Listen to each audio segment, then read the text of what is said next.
1947 के उस रास्ते पर जिस पर जलियांवाला बाग में हमलों से लाला लाजपत राय की मौत हुई, शहीद भगत सिंह, सुखदेव जैसे क्रांतिकारी को फांसी पर चढ़ाया गया। इसी रास्ते पर तुम मुझे खून दो, मैं तुम्हें आजादी दूंगा, करो या मरो, इनकलाब जिंदाबाद जैसे नारे गूंजे। इसी रास्ते ने अंग्रेजों के अत्याचारों से भारतीयों को लड़ते हुए देखा। तो आज की वीडियो में हम भारत की गुलामी से आजादी तक के इसी सफर को देखेंगे और देखेंगे कि कैसे भारत के लोगों ने अंग्रेजों को यहाँ से भागने पर मजबूर किया और भारत को कैसे आजाद कराया। तो चलिए अब 1608 की, जब अंग्रेज पहली बार भारत के सूरत बंदरगाह पर व्यापार करने के इरादे से आते हैं और ठीक 7 साल बाद यानी कि 1615 ईस्वी में उनके लिए एक शाही फरमान भी आ जाता है, जिसमें उन्हें सूरत में अपना पहला कारखाना स्थापित करने की इजाजत मिल जाती है। अब वो सूरत में अपना व्यापार करना चालू कर देते हैं और कुछ ही दिन बाद एक शाही फरमान उनके लिए विजयनगर से भी आ जाता है, जिसमें उन्हें दूसरा कारखाना स्थापित करने की भी इजाजत मिल जाती है। अब अंग्रेजों की ईस्ट इंडिया कंपनी धीरे धीरे बॉम्बे, कोलकाता जैसे शहरों में भी व्यापार करना शुरू कर देती है और इसी के साथ इन शहरों में अपनी संस्कृति को भी धीरे धीरे विकसित करने लगती है। जैसे जैसे समय बीतता है, अंग्रेजों की ईस्ट इंडिया कंपनी सारी यूरोपीय कंपनियों को एक एक करके भारत से खदेड़ना शुरू कर देती है और 1750 के दशक से भारतीय राजनीति में हस्तक्षेप करना शुरू कर देती है।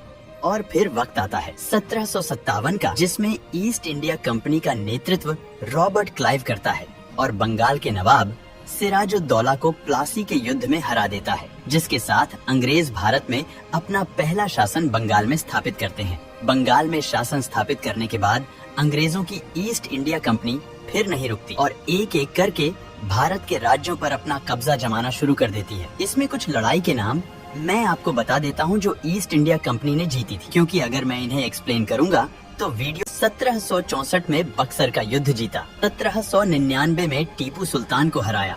अंग्रेजों ने मराठाओं के साथ 3 युद्ध लड़े और तीनों ही युद्ध 1782, 1805 और 1819 में जीत लिए। मराठाओं के बाद अंग्रेजों ने सिखों के साथ 2 युद्ध लड़े, उन्हें भी अंग्रेजों ने 1846 और 1849 में जीत लिया। धीरे धीरे अंग्रेजों ने हड्डप नीति के तहत संभालपुर, बगद, झांसी, नागपुर और अवध को अपने अधीन कर लिया। इसी तरह साल 1853 में अंतिम मराठा शासक नाना साहब की विरासत को भी छीन लिया गया। अब ईस्ट इंडिया कंपनी पहले से बहुत ताकतवर हो चुकी थी और उसने पूरे भारत पर अपना कब्जा जमा लिया था। अंग्रेजों ने पहले ही भारत के लोगों के साथ दुर्व्यवहार करना शुरू कर दिया था। उन्हें बड़े पदों से दूर रखा जाता था। ग्रामीण क्षेत्रों में किसानों की जमीनों पर भारी कर लगा दिया था।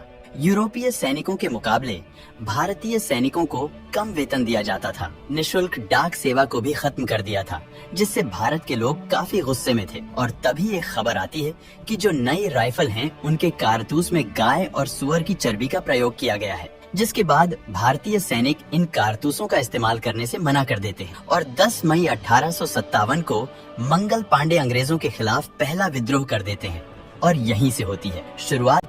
यह विद्रोह भारत के बड़े बड़े शहर जैसे लखनऊ, कानपुर, झांसी, ग्वालियर, बिहार में भी फैल गया। ये कुछ नाम हैं जिन्होंने इन शहरों में विद्रोह की कमान संभाली थी। लखनऊ में बेगम हजरत महल ने, कानपुर में नाना साहेब ने, झांसी में रानी लक्ष्मीबाई ने, ग्वालियर में तात्या टोपे ने और बिहार में कुंवर सिंह।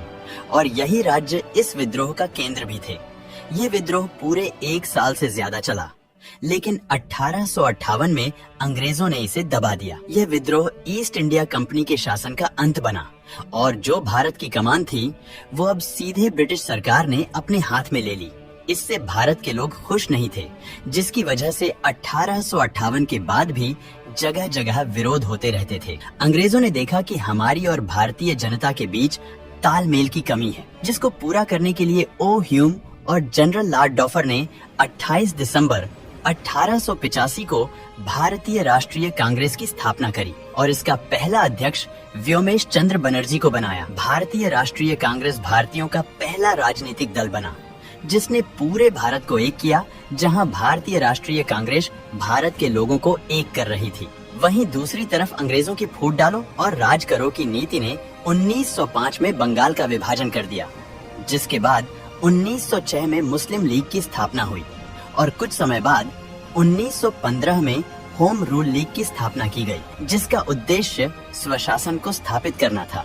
अब भारत में बहुत से आंदोलन उभरने लगे थे जो शायद अंग्रेजों को नहीं भाए और उन्हें कुचलने के लिए अंग्रेजों ने सन 1919 में एक काला कानून रोलेट एक्ट बनाया, जिसके तहत अब वह किसी भी भारतीय को बिना मुकदमा चलाए गिरफ्तार कर सकते थे। इस काले कानून का विरोध करने के लिए लोग जलियांवाला बाग में इकट्ठा होते हैं। वैसे तो इस काले कानून का विरोध पूरे भारत में देखने को मिला था, लेकिन इस जगह को पॉइंट आउट इसलिए किया गया है क्योंकि 13 अप्रैल 1919 को जब लोग जलियांवाला बाग में इकट्ठा होते हैं तो वहां जनरल डायर अपने सैनिकों के साथ पहुंचता है और बाहर निकलने के एकमात्र रास्ते को बंद करके वहां मौजूद लोगों पर गोली चलाने का आदेश दे देता है, जिसमें बड़ी संख्या में लोग मारे जाते हैं। यह इतिहास की बड़ी दर्दनीय घटना थी जिसने पूरे देश को झंझोड़ कर रख दिया। इस घटना के बाद गांधी जी असहयोग आंदोलन का ऐलान करते हैं और लोगों से अंग्रेजों का सहयोग न करने की अपील करते हैं। इस आंदोलन में पूरे भारत के लोग बढ़ चढ़कर हिस्सा लेते हैं और अदालतों और स्कूलों में जाने से इनकार कर देते हैं, विदेशी कपड़ों को फूंक देते हैं, शराब की दुकानें बंद करा देते हैं। ये आंदोलन पूरे भारत में जोर पकड़ लेता है, लेकिन 2 फरवरी 1922 को चोरी चोरा स्थान से एक मार्च निकाला जाता है, जिस पर पुलिस लाठीचार्ज कर देती है। लाठीचार्ज होता देख लोग गुस्से में आ जाते हैं और चोरी चोरा पुलिस स्टेशन में आग लगा देते हैं, जिसमें 22 पुलिसकर्मी जिंदा जल जाते हैं। क्योंकि गांधी जी अहिंसावादी थे, इसलिए वह आंदोलन में हिंसा होने के कारण असहयोग आंदोलन वापस ले लेते हैं, जिसका राम प्रसाद बिस्मिल भगत सिंह जैसे क्रांतिकारी विरोध करते हैं। गांधी जी के आंदोलन वापस लेने के बाद पाला 2 दलों नरम दल और गांधी जी के असहयोग वापस लेने के बाद सन 1927 में ब्रिटिश सरकार साइमन कमीशन को संविधान में कुछ सुधार करने के लिए भारत भेजती है, जिसमें एक भी भारतीय शामिल नहीं था, क्योंकि उनका मानना था कि भारतीय योग्य ही नहीं है कि उन्हें इस कमीशन का हिस्सा बनाया जाए। यह अपमान भारत के लोग सहन नहीं कर पाते और खुलकर इसका विरोध करते हैं और गो बैक साइमन कमीशन के नारे लगाते हैं। जब ये कमीशन लोअर राय की अगुवाई में लोग इसका विरोध करते हैं, जिसे दबाने के लिए जेम्स स्कॉट लाठीचार्ज करवा देता है, जिसमें लाला लाजपत राय चोटिल हो जाते हैं और 17 नवंबर 1928 में उनकी मृत्यु हो जाती है, जिसका बदला भगत सिंह जेविन सेंडर को मार कर लेते हैं और अंग्रेजों तक अपनी बात पहुंचाने के लिए असेंबली में बम फेंकते हैं। साइमन कमीशन का इतना विरोध देखकर इसकी रिपोर्ट को 1930 में ब्रिटिश सरकार द्वारा प्रसारित किया जाता है, जिसके बाद 26 जनवरी 1930 को भारत की तरफ से पूर्ण स्वराज की मांग की जाती है और अपना पहला स्वतंत्रता दिवस भी उसी दिन मनाया जाता है। स्वतंत्रता दिवस मनाने के बाद गांधी जी 12 मार्च 1930 को दांडी यात्रा की शुरुआत करते हैं और इसी यात्रा में वह अंग्रेजों का नमक कानून तोड़ते हैं। साइमन कमीशन का विरोध और गांधी जी द्वारा नमक कानून तोड़ने के बाद अंग्रेजों को यह तो समझ आ गया था कि भारतीयों को कम आंकना अब शायद उनकी बेवकूफी है।